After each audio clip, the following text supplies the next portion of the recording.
I can print C1 dot, you will get the option get name. There are many other functions as well. We'll talk about all those functions, but one of the functions would be there associated with C1 object. So get name function also will be part of every object, right? So get name will be a part of every object. Get name function would be there in every object. So when C1 calls the get name, it will return you the name of C1, that is UK. Okay, right? So now if I run this thing will print UK for C1. It depends which object reference is calling it. If I write C2.getName, then it will get the name for C2. Okay, so far it's quite simple and I think you are able to understand it, right? Now in this class, okay, in this class out here, all the variables which you are having are non-static. Okay, this is known as a non-static variable.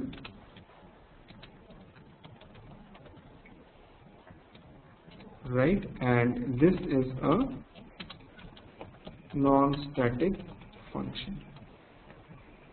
Fine. Non-static stuff is a part of an object. Okay, fine.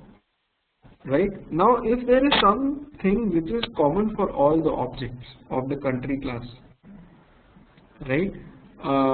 For example, there is a variable, say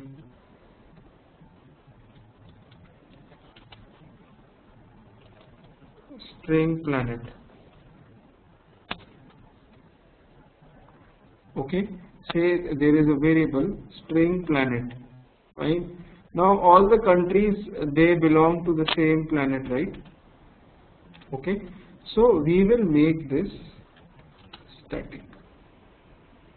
We will make this static. What happens is that static stuff, it resides not in the objects but at a common location in the memory.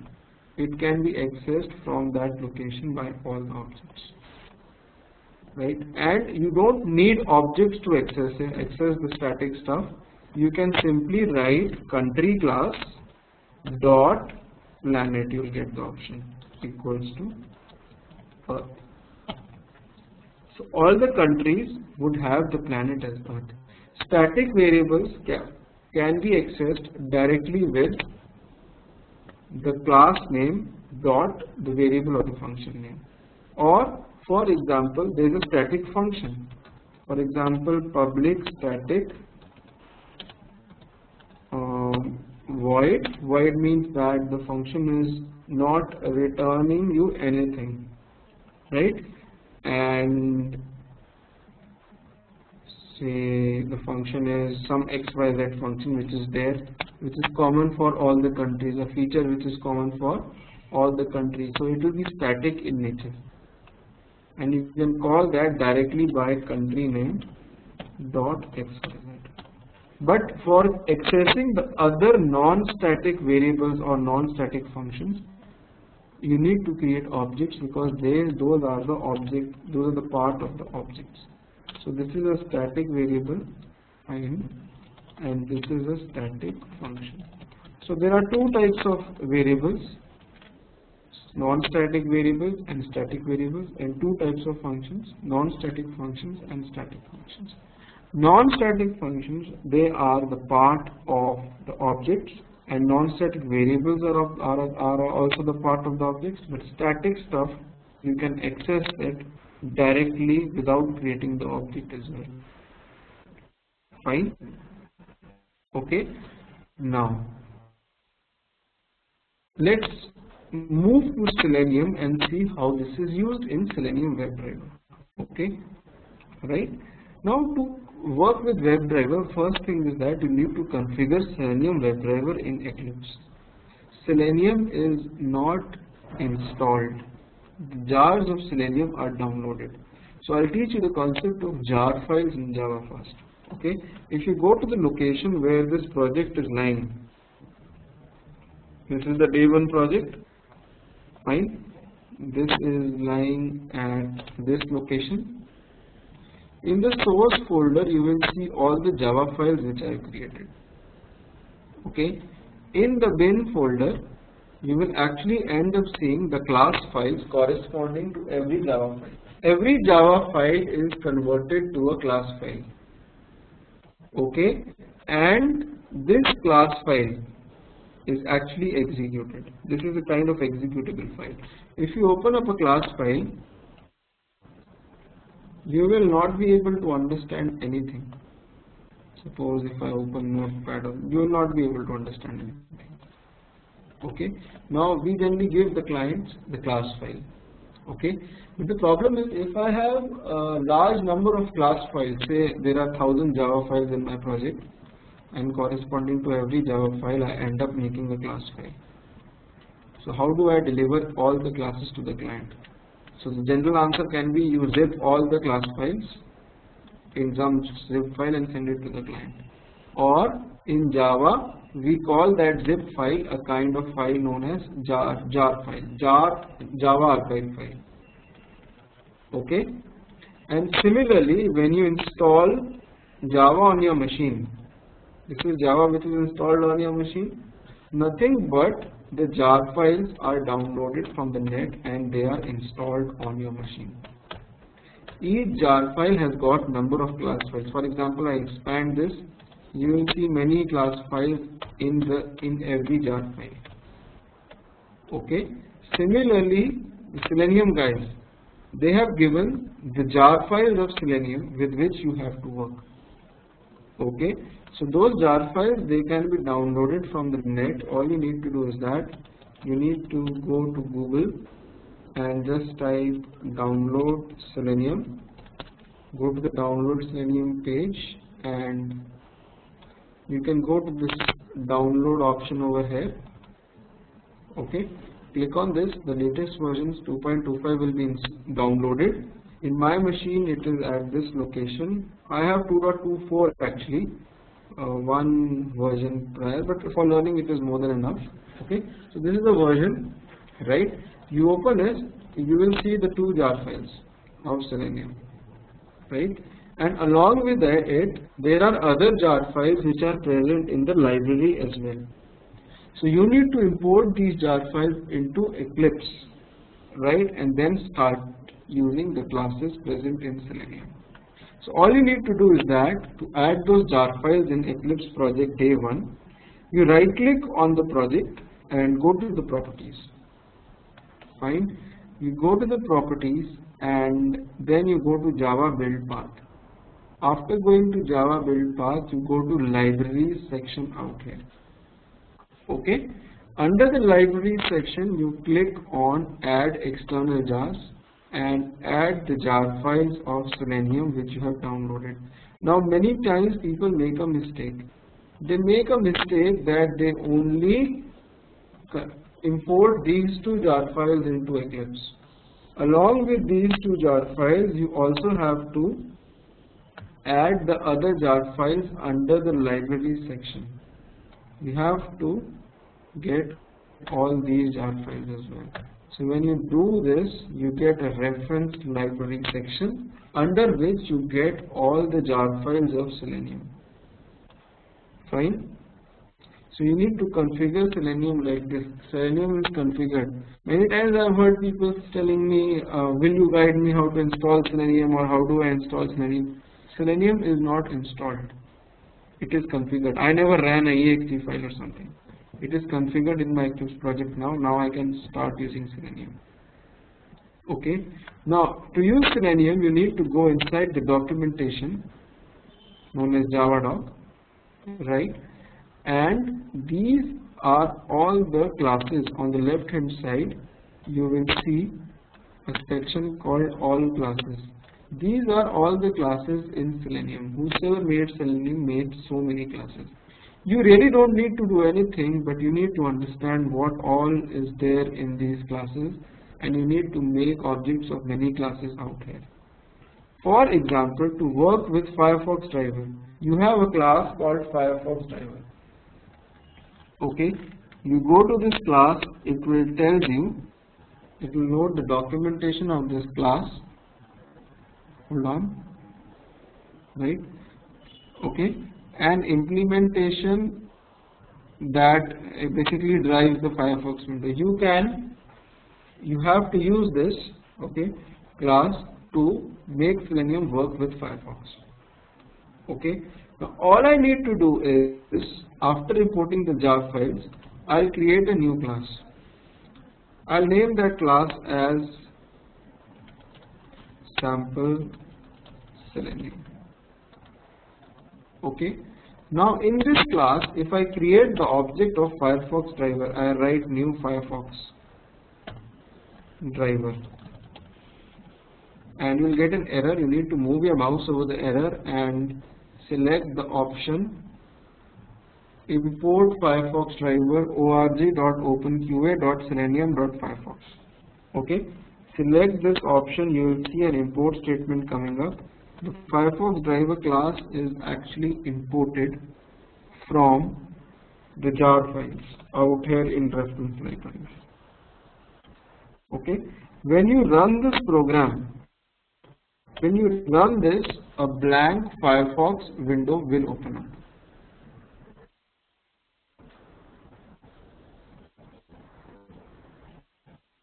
You see that? I just created the object, and just by creating one object of Firefox driver, I am able to open a blank Firefox window. If I create 3 objects of Firefox drivers, I'll see 3 Firefox windows opening up. Right now only one is opened on my machine. So if you run this,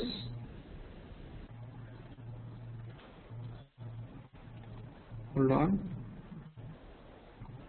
you see another opens up. These 2 have opened, and now one more will open up. You see that 3 windows have opened up, right? So I'll close all 3 of them. Right? So these are the 3 Firefox windows you can open. But this object is not accessible. To access this object, I'll have to write Firefox driver, say D1 equals to new Firefox driver. And with the help of D1, I can access all the non-static properties of this driver. I can also access static ones, but generally we access the non-static ones, right? So it is similar to the country and test country. When I created the object of country class over here, C1, with C1 I tried to access the non-static stuff. Similarly, out here, the Firefox driver class is already built in. It is somewhere in these jar files. I created the object of that class, and when I write D1 dot, you get the options out here. I can use the option called get and give some URL over here. Right, D1 dot get HTTP, say yahoo.com. So this get function will actually navigate the Firefox to a particular URL. When you run this,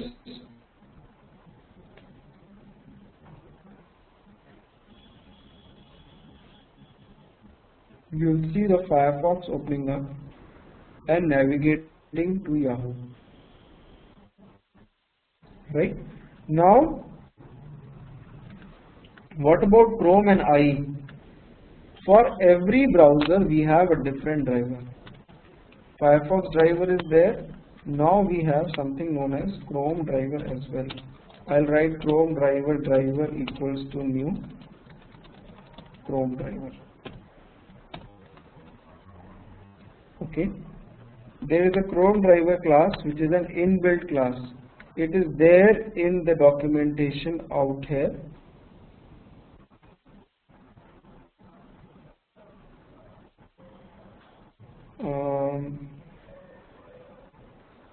Just a minute. Yeah, Chrome driver. Chrome driver is there in the documentation. Fine. When you click on this, it tells you that it is for actually Chrome. Fine. and some code and all is also given. I'll talk about all of these things, what these mean. But right now, if I run this, I get an error immediately.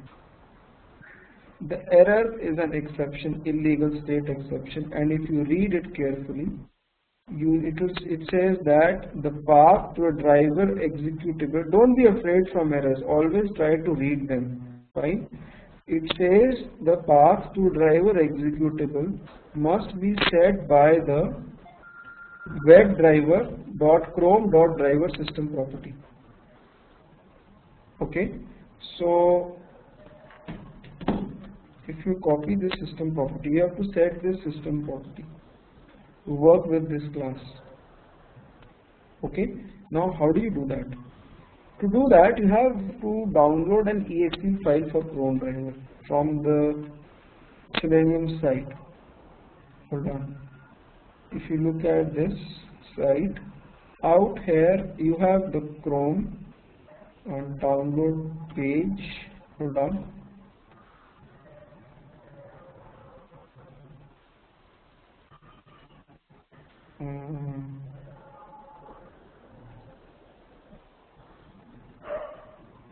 Right, okay, yeah.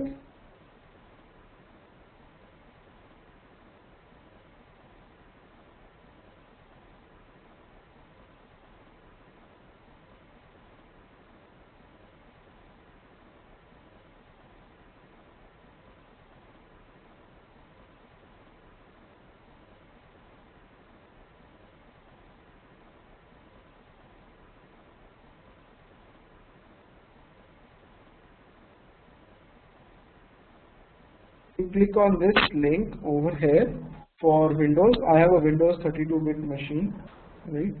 So you click here and you download the exe file as a zip file. I'll download that file, save it, and I think I already have it in my machine. Edge drive, yeah, I have it. I have it downloaded out here. I extracted this in this folder. Okay. This is chromedriver.exe. It is, don't run this exe file, okay, just keep it as it is. And also make sure latest version of Chrome is installed, latest version. Okay, copy the path where you have kept the exe file and you have to set a system property. You have to write system.set property. Okay. The property is this property, webdriver.chrome.driver, which you get in the error, and the path to the driver executable, that is this path.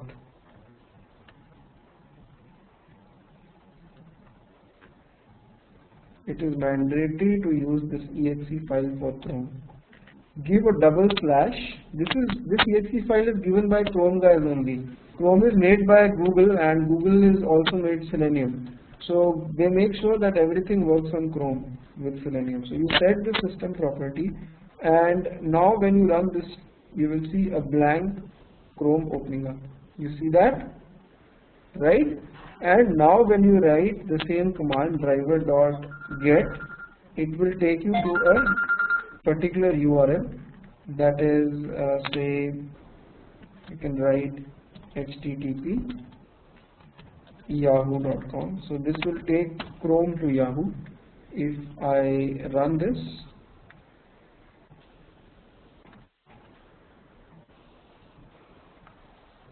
see that it takes Chrome to Yahoo, right? Similarly, okay, similarly you have got Internet Explorer driver class, and as the name suggests, it is used to make Selenium work on IDE. Create the object of that particular class. Okay, right? When you run this, you will see a Firefox opening up, and after Firefox, an IE should also open. I am working on a server 2003, so I have i6 with me, unfortunately. right? But in your machines, it might be the case that I never opens up. Okay, so and you also might get this particular error that the path to driver executable must be set by the webdriver.i.driver property. Now for I as well, they have an exe file. I'll tell you everything, right? Firstly, if you are working on Windows 7 or something where you have i8 or i9, prefer turning off the protected mode in i8 or i9. You just have to go to Google. You don't have to turn it off, you have to bring it to the same level, but I prefer turning it off. Just go to turn off protected mode in i8 or i9. You will get the description. It's very simple. You need to go into Internet options, Internet Explorer options, and you need to turn it off from there. Firstly, so for I, better is turn off protected mode. Okay. Second is that you can use webdriver.i.driver system property. You can write over here system.set property webdriver.i.driver and give the value as the path of iDriver.exe which you downloaded. Okay, you can give the path here and it will work. I am not doing it because I have i6, right? And it will start working on I as well, and you can give the command I'm sorry. You can give the command i.get and the site name and it will work on that site. Okay. One question here: is it possible to open multiple tabs in any of these sessions? The thing is, in case of Mozilla, okay, the new tab is opened in a new window in Selenium. Okay, and in case of IE and Chrome, a new tab is treated as a new window. Rather, in all three cases, all the new tabs are treated as new windows. It is possible, but for that you need to understand the concept of window handling as well in Selenium. So I'll talk about window handling. When I talk about that, you will come to know how to handle tabs and pop-ups in Selenium. Okay? Okay, thanks. Right? So this is how you work with different drivers, right?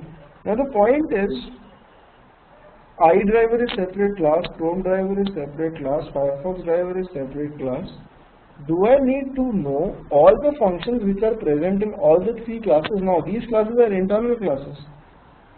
It can be that there are different functions in iDriver, different in Firefox, different in Chrome. For example, in country, we had these functions. Right? Will I have to learn all the three drivers separately?